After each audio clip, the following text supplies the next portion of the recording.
We did Great Britain's imperialism on Kenya and South Africa, but mainly Kenya, by Walker Bucknight, Ella Chapman, and Katie Gill. 6.1 Rationales of Imperialism. The British implemented many policies that they used in other colonies, such as South Africa and parts of Zimbabwe, to keep the Kenyan people in check, and so that they would do what they were supposed to. The British people, as seen in the photo, were white, and they had the black Kenyan people kneeling and sitting under them, basically saying that the British were in control and better than the Kenyan people.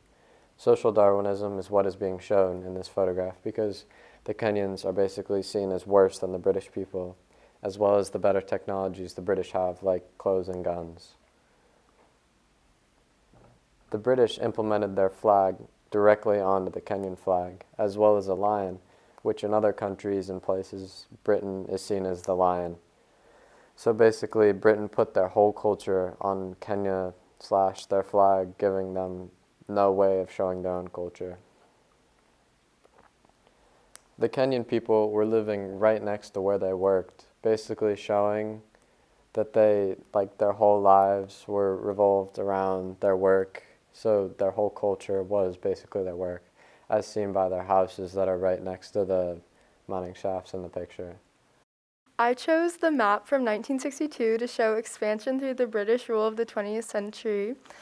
Throughout the period of British imperialism in the East African country of Kenya, the introduction of railroads to the country increased. These railroads were set into production by the British people and began construction in Mombasa in 1896 and ended at Lake Victoria in 1901. The map to the left depicts the development of railroad systems from 1901 to 1962. The railway pattern of 1901 shows smaller cities on the coast, possibly due to ports. Throughout the final segment of British imperialism in Kenya through the mid-20th century, the railroad system branched off slightly, but the main route stayed intact. Additionally, the amount of cities alongside these railways heavily increased into the mid-1900s. This incorporation of railroads supported trade, transportation, and an exchange of culture across Eastern Africa. Indigenous responses to state, 6.3. The main revolutionary group in Kenya was the Mau Mau people. They rebelled due to racial injustices and also to gain freedom from the British people. The rebellion lasted for around 8 years during 1952 to 1960. The revolution continued until the British called a state of emergency, which then immediately basically destroyed the revolution. Later, Kenya became a free country and also got some grants for previous war crimes that were committed against them by the British. Another group of anti-British people that was a cult were called the Mumbos. They were just fighting for injustices that the British did against the Kenyan people. 6.4 Global Economic Development.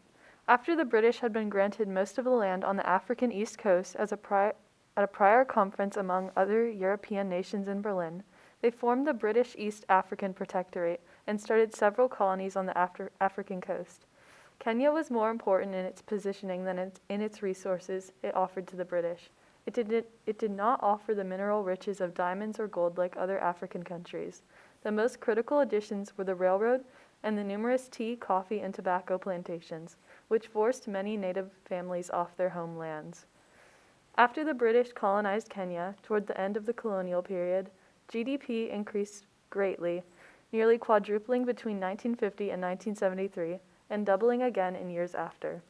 Kericho Estate in Kenya is one of the largest tea plantations in the world. It began production in 1924 and is still in production today, but it is known as Lipton Tea. Arthur Brooke owned the company, Brooke Bond, but it was later sold to Unilever. At its height, over 100 million cups of Brooke Bond tea were consumed around the world every day. 6.5 Economic Imperialism.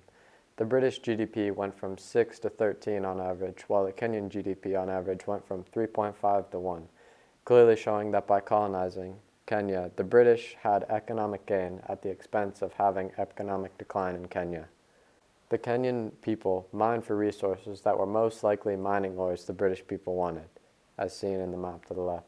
Another main resource that Kenya makes is tea, as seen in the graph to the right, which was most likely one of their largest exports at the time. The British built a railroad system in Kenya that made traveling much easier and made migrating to Kenya more appealing to the British. In order to fund the labor force for the railroads, workers from British India were sent to Kenya. At the conclusion of the railroad construction, many of these laborers stayed. Upon European arrival to Kenya, the colonial governing council that was made up of the British were able to stabilize the Kenyan currency. The British also eliminated the use of British labor in agriculture, creating a need for a Kenyan workforce. In order to curb agricultural competition, laws were passed that forbade native Kenyans to grow certain crops such as coffee. The Berlin Conference took place in 1884 to 1885 and determined the role of European imperialism in the continent of Africa. The quote above is an excerpt from the General Act of the Conference of Berlin, which was the regulations and restrictions on the overtake of trade in colonies in Africa. The quote shows the activity of European countries imperializing, claiming another country as their own. However, the document states that these countries were not allowed to enslave the imperialized people or take complete control over customs. However, many of those that imperialized various African countries managed to get past these rules and set in place labor laws or use people for labor, including railroad construction. When English settlers came and took over parts of Kenya, they forced the native Kenyans off their farms so that they could build tea plantations. This created an area known as the White Highlands. They were forced to move into the native reserves by the British Army. Food was scarce and malaria was extremely common here. Chwangai is from the Kipsigis and Talai clans, who once lived in what are now known as the Kericho and Bomet counties, land known locally as the White Highlands. They say they were moved by the British Army under instructions from the formal colonial administration from their own rich lands and arid, disease-prone native reserves where malaria was endemic and water scarce, with no compensation.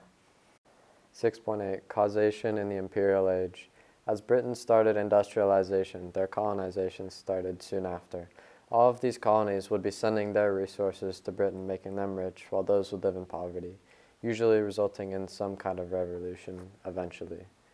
Seen in the map above, their colonization occurred all over the world in different longitudes and latitudes. The British East India Company was one of the most well-known British colonies/companies. This company traded with groups all over the world, including places like China. This worldwide trade shows the true power and might of Britain because they are trading with different people groups that live all over the world just from one of their tiny colonies.